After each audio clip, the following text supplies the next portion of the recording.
Daniel, chapitre 2. La seconde année du règne de Nebuchadnezzar, Nebuchadnezzar eut des songes. Il avait l'esprit agité et ne pouvait dormir. Le roi fit appeler les magiciens, les astrologues, les enchanteurs et les chaldéens pour qu'ils lui disent ses songes. Ils vinrent et se présentèrent devant le roi.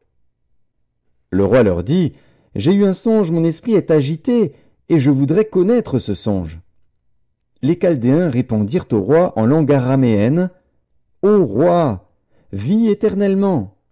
Dis le songe à tes serviteurs, et nous en donnerons l'explication. » Le roi reprit la parole et dit aux Chaldéens : « La chose m'a échappé. Si vous ne me faites connaître le songe et son explication, vous serez mis en pièces, et vos maisons seront réduites en un tas d'immondices. Mais si vous me dites le songe et son explication, vous recevrez de moi des dons et des présents et de grands honneurs. C'est pourquoi dites-moi le songe et son explication. » Ils répondirent pour la seconde fois : « Que le roi dise le songe à ses serviteurs, et nous en donnerons l'explication. » Le roi reprit la parole et dit : « Je m'aperçois, en vérité, que vous voulez gagner du temps, parce que vous voyez que la chose m'a échappé. Si donc vous ne me faites pas connaître le songe, la même sentence vous enveloppera tous. Vous voulez vous préparer à me dire des mensonges et des faussetés, en attendant que les temps soient changés. C'est pourquoi dites-moi le songe, et je saurai si vous êtes capable de m'en donner l'explication. » Les Chaldéens répondirent au roi : « Il n'est personne sur la terre qui puisse dire ce que demande le roi. Aussi jamais roi, quelque grand et puissant qu'il ait été, n'a exigé une pareille chose d'aucun magicien, astrologue ou chaldéen. Ce que le roi demande est difficile, il n'y a personne qui puisse le dire au roi, excepté les dieux, dont la demeure n'est pas parmi les hommes. » Là-dessus le roi se mit en colère et s'irrita violemment. Il ordonna qu'on fasse périr tous les sages de Babylone. La sentence fut publiée, les sages étaient mis à mort, et l'on cherchait Daniel et ses compagnons pour les faire périr. Alors Daniel s'adressa d'une manière prudente et sensée à Arjoc, chef des gardes du roi, qui était sorti pour mettre à mort les sages de Babylone. Il prit la parole et dit à Arjoc, commandant du roi : « Pourquoi la sentence du roi est-elle si sévère ?» Arjoc exposa la chose à Daniel. Et Daniel se rendit vers le roi et le pria de lui accorder du temps pour donner au roi l'explication. Ensuite Daniel alla dans sa maison, et il instruisit de cette affaire Hanania, Mishaël et Azaria, ses compagnons, les engageant à implorer la miséricorde du Dieu des cieux, afin qu'on ne fît pas périr Daniel et ses compagnons avec le reste des sages de Babylone. Alors le secret fut révélé à Daniel dans une vision pendant la nuit. Et Daniel bénit le Dieu des cieux. Daniel prit la parole et dit : « Béni soit le nom de Dieu, d'éternité en éternité. À lui appartiennent la sagesse et la force. C'est lui qui change les temps et les circonstances, qui renverse et qui établit les rois, qui donne la sagesse aux sages et la science à ceux qui ont de l'intelligence. Il révèle ce qui est profond et caché, il connaît ce qui est dans les ténèbres, et la lumière demeure avec lui. Dieu de mes pères, je te glorifie et je te loue de ce que tu m'as donné la sagesse et la force, et de ce que tu m'as fait connaître ce que nous t'avons demandé, de ce que tu nous as révélé le secret du roi. » Après cela, Daniel se rendit auprès d'Arjoc, à qui le roi avait ordonné de faire périr les sages de Babylone. Il alla et lui parla ainsi : « Ne fais pas périr les sages de Babylone.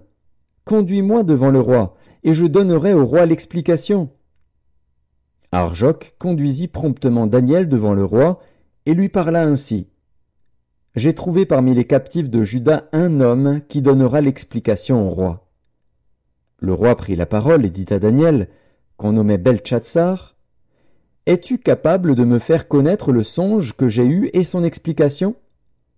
Daniel répondit en présence du roi et dit : « Ce que le roi demande est un secret que les sages, les astrologues, les magiciens et les devins ne sont pas capables de découvrir au roi. Mais il y a dans les cieux un Dieu qui révèle les secrets, et qui a fait connaître au roi Nebuchadnezzar ce qui arrivera dans la suite des temps. voici ton songe et les visions que tu as eues sur ta couche.